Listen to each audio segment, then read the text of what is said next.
मजीद Salehi, कतायून रियाही, Parvez फल्लाहीपुर, Ramin Nasir Naseer, Ismail सुल्तानियान, सरगर्दां रूह।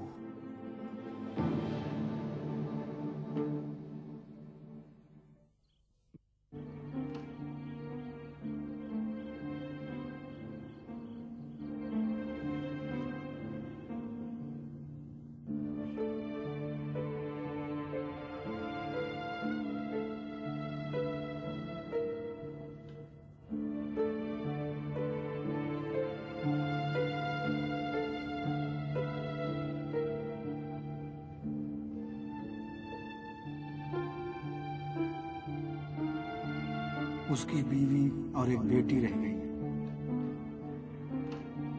उसका कोई था भी नहीं जो दुकान में आकर काम करता। शुरू शुरू में तो मैं हर महीने उसका हिस्सा उसके घर जाकर दे आता था, लेकिन कुछ ही महीनों बाद उसकी बीवी ने कहा कि उसे मेरी तकलीफ गवारा नहीं है। कहने लगी, अगर मुमकिन हो तो नासिर का हिस्सा उसे दे दूं, ताकि वो उसे बैंक में रख दे जो उसके बच्चे के काम आए। हम लोगों के मुआहदे में वही पहले वाली रकम लिखी हुई थी, यानी वही 5-5 लाख तूमान।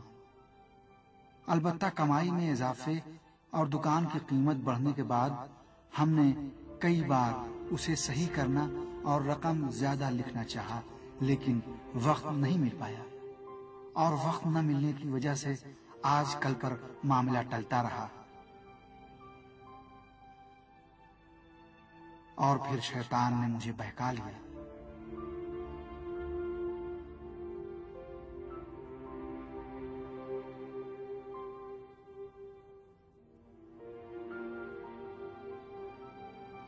दुकान और उसमें मौजूद माल का हिसाब किया। आधा हिस्सा नासिर के बीवी बच्चों को देना चाहिए था, लेकिन दुकान की कीमत जो थी और जिस पर गवाहों ने भी दस्तखत किए थे, उसके हिसाब से सिर्फ 5 लाख तूमान उनका हिस्सा होता था। मैं खुश था कि गवाहों के दस्तखत भी हैं, कानूनी तौर पर कोई मुश्किल नहीं होगी। मुकदमे की सूरत में कह दूंगा कि हिसाब हिसाब है। अलबत्ता अपनी बात को मजीद मजबूत करने के लिए मैंने ये भी कहा कि दुकान में जो कुछ खर्च हुआ है वो मैंने ही लगाया है।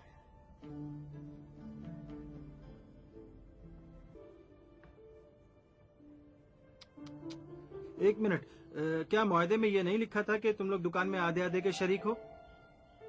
मैंने बताया ना कि हम बहुत अच्छे दोस्त थे, बस यही लिख दिया था कि 5-5 लाख हिस्सा है। दुकान भी शुरू से ही मेरे नाम थी। भाई, तुमने जो ये मजलूमाना सूरत बना रखी है और जानू पकड़े जिस तरह से बैठे हो, अगर कोई तुम्हें देखे तो यही कहेगा, लगता है इस बेचारे ने जब से स्कूल जाना शुरू किया होगा तब से लेकर आज तक पूरी दुनिया मिलकर इसका हक मार रही है, सता रही है इस बेचारे को। लेकिन तुम तो अव्वल दर्जे के मक्कारो धोखेबाज हो। अच्छा तो मजलूम साहब, आगे बताओ। अलबत्ता अगर हिम्मत हो तो बताओ।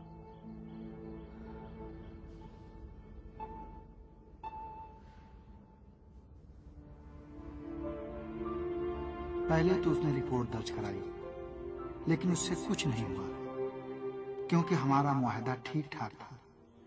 कई गवाहों के दस्तखत भी थे।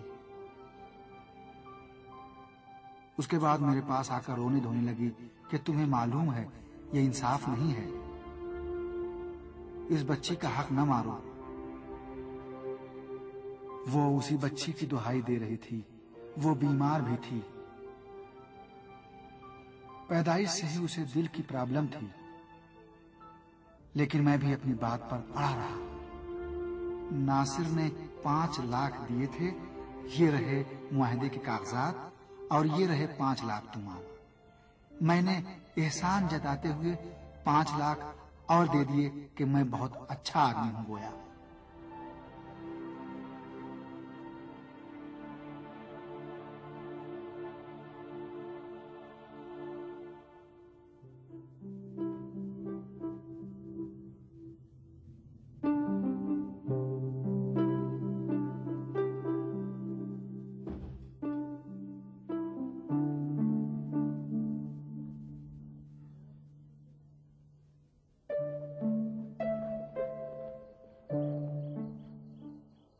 और रिपोर्ट से भी कोई फायदा नहीं हुआ। नहीं, क्योंकि सब कुछ वाज़ेह था। मेरे पास सबूत था, कानून मेरे साथ था। लेकिन खुदा बंदों के कानून नहीं देखता, बंदों के दिल देखता है, नीयतें देखता है। खुदा को मालूम था कि मेरे दिल में क्या है। उसे मालूम था कि मैं उन पर जुल्म कर रहा हूं। खुदा को इल्म था कि उनका हिस्सा इससे बहुत ज्यादा है।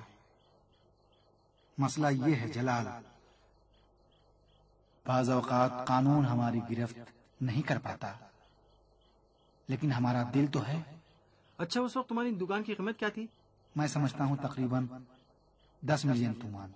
मुझसे कह रहे थे कि मुसीबत कमा रहा हूँ, लेकिन मैं समझ नहीं पा रहा था। अब पता चला कि तुम बहुत ज्यादा परेशान हो। अरे साहब, 10 मिलियन की दुकान के बदले बेचारी को 1 मिलियन तुमान दिया। तुम तो बहुत ज्यादा चालाक निकले। 1 हफ्ते के अंदर ही दुकान बेच दी।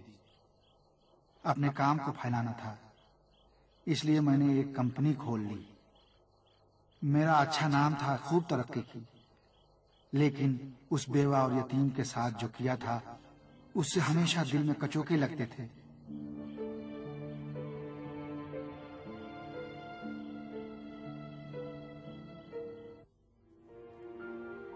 एक महीने के अंदर ही अशरफ भी मर गई। सारे गम अपने दिल में ले लिए, मुझे अकेला छोड़ दिया। मैं अकेला रह गया, मैं बेकस और तन्हा हो गया।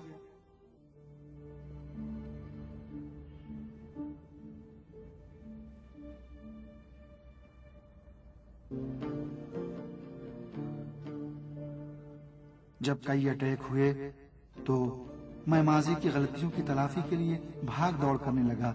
उनकी रकम लौटाने का इरादा किया, बहुत तलाश किया, लेकिन उनका कोई पता न चल सका। उनके फोटो अखबारात में भी छपवाए, लेकिन किसी को भी उनके बारे में कुछ पता नहीं था। असल में 40 बरस का अरसा गुजर चुका था।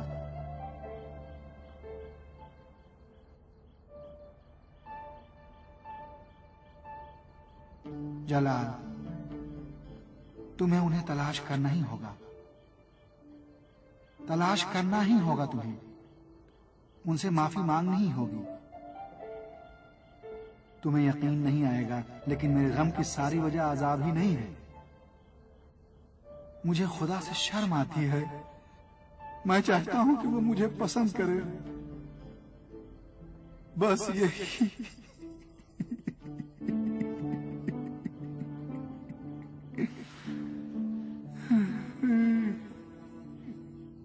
सफर, काश सुन सकते किसने क्या क्या बताया। ये सारी कहानियां मेरी सुनी हुई हैं, बड़ी कड़वी होती हैं।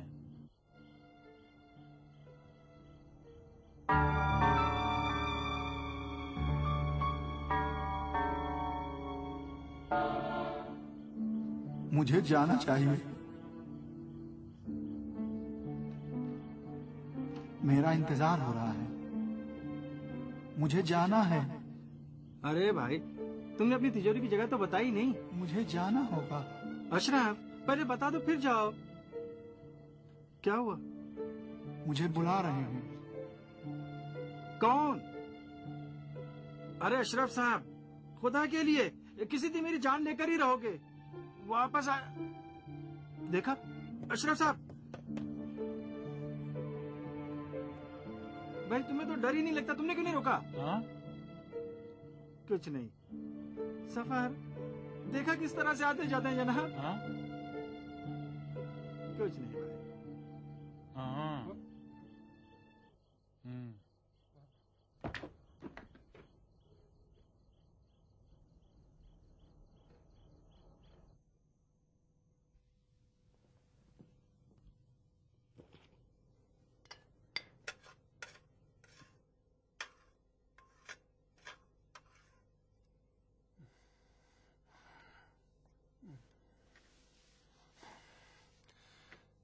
ये कमबख्त कहाँ गया? उसे समझना बहुत मुश्किल है। न उस पर भरोसा किया जा सकता है और न कोई और रास्ता है। फिक्र ना करें। और कहाँ जाएगा? कहाँ जाएगा? सफर के बाग के अलावा। सफर का बाग? हाँ, सफर का बाग।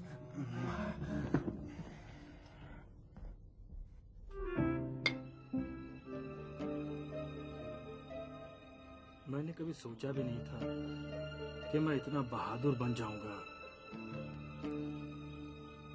आधी रात को डरावने बाग में, कि जहां पहले कब्रिस्तान रहा हो, बैठकर किसी रूह का इंतजार करूंगा। अब तो रिश्तेदारी सी हो गई है, एक तरह की दोस्ती हो गई है। शायद अब तुम्हें मौत से डर नहीं लगता है। अरे तुम्हें खुदा का वास्ता, मौत की बात मत करो। जो भी बात होती है धड़ से मौत का नाम ले लेते हो। अरे जनाब, जब तक मुझे किसी कब्र में गाड़ नहीं लोगे सुकून नहीं मिलेगा। हाँ? अरे सफर आखिरत साहब, अभी मैं जवान हूँ, आरज़ू है मेरी, मौत से डरता हूँ मैं। है? मैंने कहा कि इस बाग से डर नहीं लगता, इसमें मौत की बात कहाँ से आ गई? अगर ना आया तो क्या होगा? आएगा। अभी उसे दफन ही कहाँ किया है, और फिर जब भी गया है दोबारा जरूर आया है, तो इस बार भी आएगा। मालूम नहीं, इजाजत उसके हाथ में थोड़ी है। तो फिर किसके हाथ में है?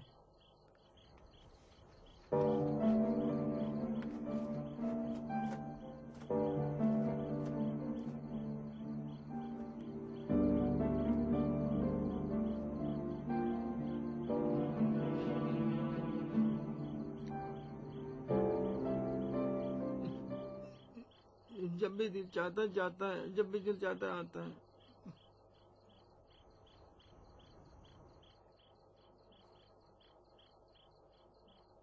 अशरफ साहब, अशरफ साहब,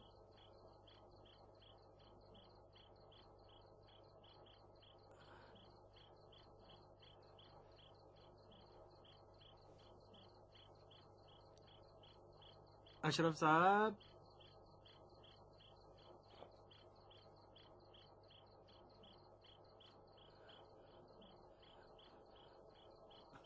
आ क्यों नहीं रहा है?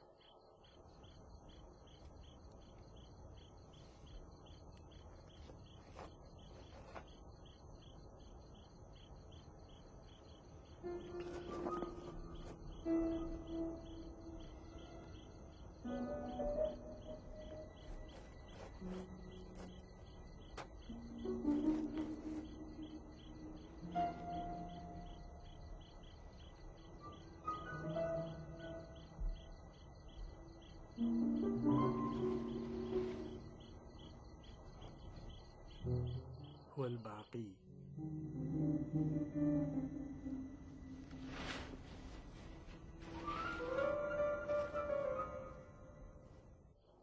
जलाल, कितना जाना पहचाना है।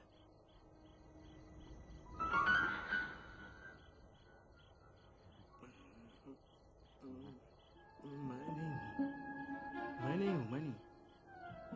अशरफ साहब,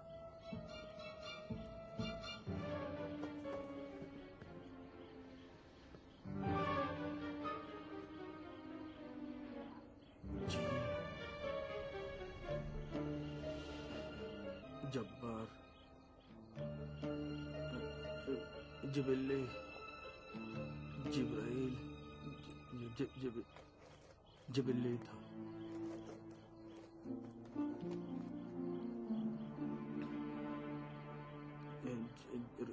जबर, मैं कहाँ फंस गया हूँ? यहाँ ऐसा क्यों है?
इस लड़के ने मेरी क्या हालत कर दी जो आधी रात को उठकर जिन भूतों से मिलने कब्रिस्तान में आ गया हूँ।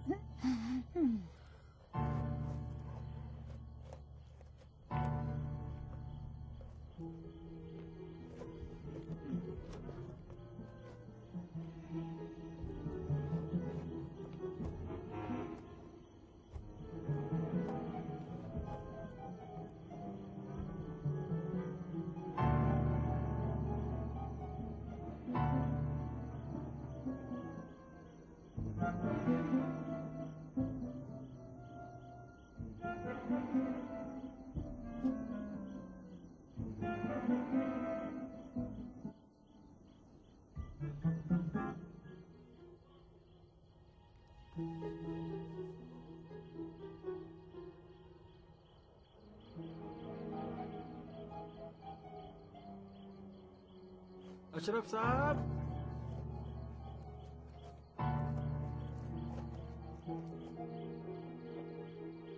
अशरफ साहब, अशरफ साहब।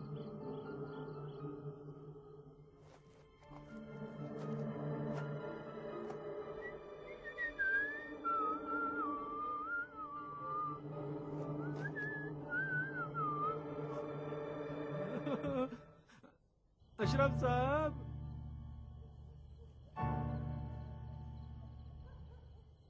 जलाल साहब, तुमने तो मुझे मार ही डाला था। यकीन करोगे जब से तुमसे मुलाकात हुई 20 साल मेरी उम्र कम हो गई है। लापरवाही की भी कोई हद होती है भाई जनाब। देखो मेरा दिल कैसे धड़क रहा है। मेरा इंतजार कर रहे थे। नहीं नहीं, ये तुमने कैसे सोच लिया? कोई काम नहीं था, किसी पुरफजा जगह की तलाश थी। सोचा कब्रिस्तान से बेहतर क्या होगा। सोचा वहीं चलते हैं, एक चाय या हुक्का पी लेंगे। तुम्हें क्या लगता है? भाई तुम्हारे ही पास तो आया हूँ, दिमाग खराब करके रख दिया मेरा। अच्छी बात है। तुम्हें तुम्हारा वादा तो याद है ना? हाँ, मैंने वादा किया है कि रबाबा को तलाश करूंगा। लेकिन जब क्या मैं मतलब? कहता हूं कि चलो वादे को पक्के वो कागज पे किससे बात कर रहा है? लेकिन इससे पहले तुम्हें ये बताना होगा कि तिजोरी कहाँ है, ताकि मैं उस वकीली का मुंह बंद कर सकूं और वो मदद पर तैयार हो जाए। होशियार रहना, वकीली सही आदमी नहीं है। इसमें कहने की क्या बात है? इस लोमड़ी को मैं खूब पहचानता हूँ, बस समझ में नहीं आता तुमने इतने बरसों तक उसे अपने पास रखा कैसे। बहुत खबीस आदमी है वो। उससे होशियार रहना। जानता हूँ, चेहरा घुमा तो पीठ में खंजर उतार देगा। लेकिन मुझे इसकी जरूरत है। पता है क्यों? क्योंकि जानते ही हो जालसाजी में उसका कोई सानी नहीं है। बहुत चालाक आदमी है, अपनी मक्कारी से मलकुल मौत को भी धोखा देता है। इस वक्त भी वो कागजात हड़पना चाहता है, लेकिन इसके बरखिलाफ वो लड़की बहुत अच्छी है। कौन लड़की? मैंने लड़की का नाम लिया? हाँ, बोल जाओ उसे। मालूम है, कसम रखवाइए कि मैं किसी से कुछ नहीं कहूँगा। तुम समझ लो कि अल्लाह की एक बंदी है। बताओ वो कौन है? नहीं बता सकता मैं, तुम्हारी शुरू की कसम नहीं बता सकता, वादा किया है। इसके बजाय ये बताओ कि तिजोरी कहाँ पे है? मेरे अपने घर में। घर में कहाँ रखी हुई है?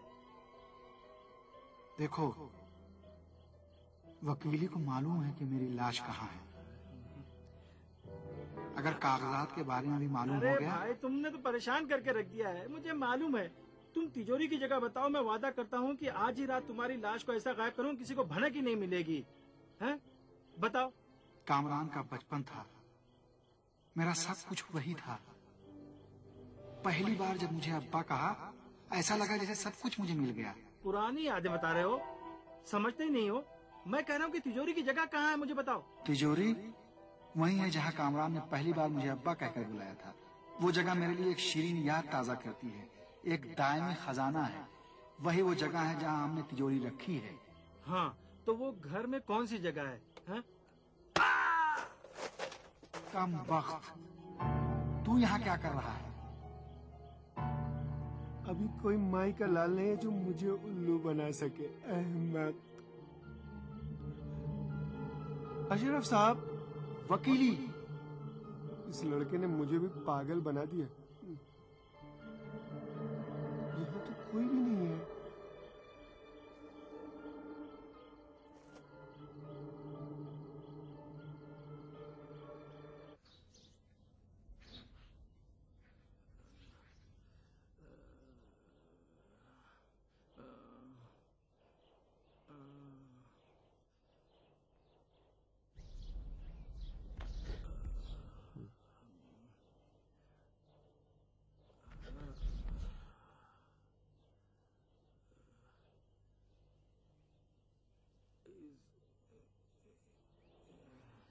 इस बार तो मर ही गया ना।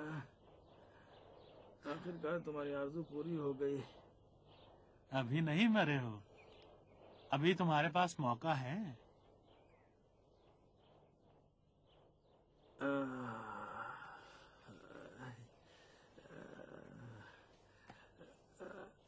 अचानक क्या हो गया?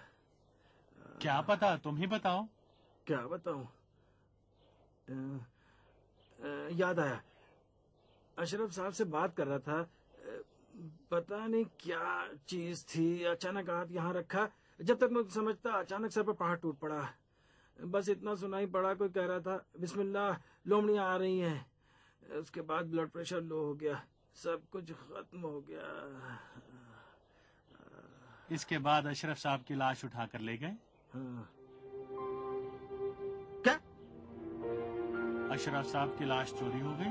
किसने चुराया? मुझे नहीं पता, मैंने देखा कि लाश गायब है, उसे उठा ले गए।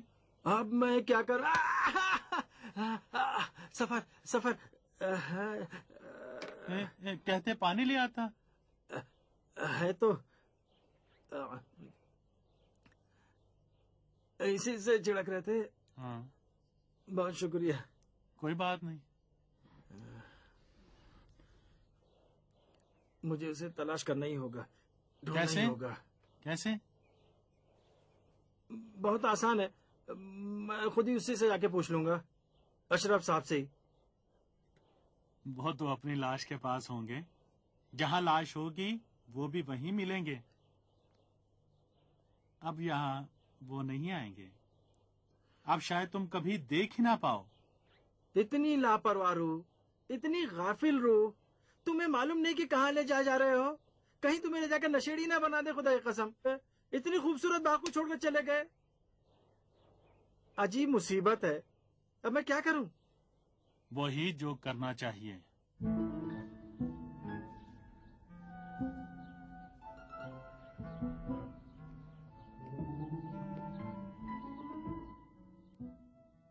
तो कहाँ गया वो?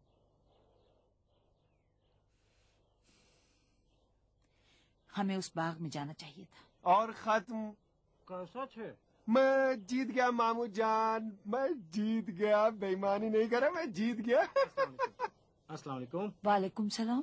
अरे मक्कार, मुझे बेवकूफ बनाता है। ये क्या कर रहे हो? ये क्या बात हुई?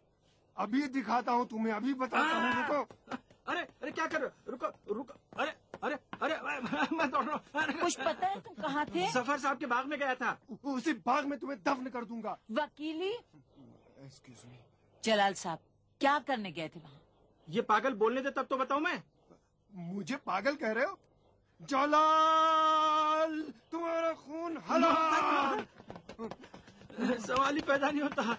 मोहतरमा, मोहतरमा, मोहतरमा, अभी बताता हूँ। मोहतरमा, मोहतरमा, रुको, ठहर तो, अभी बताता हूँ पागल कौन है। कहाँ गया? मोहतरमा, मोहतरमा, मोहतरमा, तुम्हारा रुमाल बहुत अच्छा। मैं पागल हूँ। मोहतरमा बचाइए मुझे, बताइए बचाइए। मैं पागल हूँ। अरे अरे मुझे क्या कर रहे हो वकीली? उसे बोलने दो। एक्सक्यूज, मैं इसे मार डालूंगा। इसने सारा प्रोग्राम खराब कर दिया। ठहर तो, रुक। सारा मेरा प्रोग्राम मैं तुम्हारा काम क्यों खराब करने लगा? मैं कहती हूँ तुम भी चुप रहो। मोहतरमा मैं चुप रहूं? इससे क्या चुप रहे? मोहतरमा मेरा हाथ वहाँ लग गया। इस वैशी को पुरसुकून करे ना। मुझे वैशी कह रहे हो? तेरे बाप दादा। कौन कौन वैशी है? ओए, ओए, पागल कह दिया। वकीली, वैशी। वकीली। याद रखना वकीली, मैं बहुत बुरा सलूक करूंगा तुम्हारे साथ। वकीली नहीं करो। वैशी मैं हूँ। कलेजे में ठंडक पड़ पड़ गई। गई। तुम तो हमारे सरदार तो हो, हूँ। लेकिन याद रखना मेरे गुस्से, मेरा अफसोस और वहशीपन की वजह धोखा दही है, वादा खिलाफी है। नहीं तो ये बाग, ये बंगला, ये दौलत कहो तो सब छोड़ दूं, बेशर्म हूं अगर न छोड़ूं। तुम हमें छोड़कर निकल लेते हो, उसके बाद कहते हो उससे फरीकी इत्तेहाद न भूले। खुदा जानता है इस तरह के कितने इत्तेहाद तोड़े होंगे इस आदमी ने, कितने इत्तेहाद। जरा देखूं मैं, क्या कुछ और लोग भी हैं? नहीं भाई, ये वकीली खुद अपने दिल से कह रहा है। और कौन हो सकते हैं मोहतरमा? एक मिनट, मैं इससे फरीक इत्तेहाद पर कायम हूँ। अक्लमंद आदमी वकीली। शुक्रिया मोहतरमा। मैं गया था वहाँ, क्या कहते हैं वहाँ। पोल खुल गई इसकी, पोल खुल गई। चलो। कबूल कर लो कि पोल खुल गई है तुम्हारी, देखिए ना। है ना? हाँ। पोल खुल गई है, लेकिन याद रखना हम तुम्हारे धोखे में आने वाले नहीं हैं। कोई और रास्ता निकाल लेंगे हम। मैं अभी से कह दे रहा हूँ, अगर मैं धोखा दूं तो मेरा हिस्सा भी तुम लोगों का। अब हमें अपने लिए खुद ही कोई रास्ता निकालना होगा। इस आदमी के चक्कर में तो सब बर्बाद हो गया है, सब कुछ खराब हो गया है, सारा प्रोग्राम खत्म हो गया। वो बताने दो। मैं गया था अशरफ साहब से ये पूछने के लिए वो तिजोरी कहाँ पर रखी हुई है। फिर शुरू कर दिया? वकीली साहब कहाँ गए? एक मिनट, जरा अच्छी तरह से मेरे कानों को देखो। कहीं गधे के कान की तरह तो नहीं है? नहीं तो क्यों? क्या वो? नहीं, जरा गौर से देखो। अच्छा, तो ये बात है। मेरा मतलब ये था कि मैं उनकी रूह को हासिल करने के लिए गया था। बगैर हमारे? नहीं मोहतरमा, असल में वो कल रात चूंकि कामयाबी नहीं मिली थी, आपने तो देखा ही था। मैंने सोचा आप लोगों को परेशान न करूं, सोचा अकेली लाश के पास जाकर हाजिर कर लूं, उसे बुला लूं। अच्छा, तो लाश महफूज है? नहीं भाई, नहीं। Oh my God! नहीं, मैं ये कहना चाह रहा हूँ कि वो उसकी जगह महफूज है। महफूज है? हाँ महफूज है। महफूज है? क्या महफूज है? लाश भाई कहाँ तो महफूज है। महफूज है। हाँ, इतनी महफूज है कि तुम लोगों को यकीन ही नहीं आएगा। महफूज है।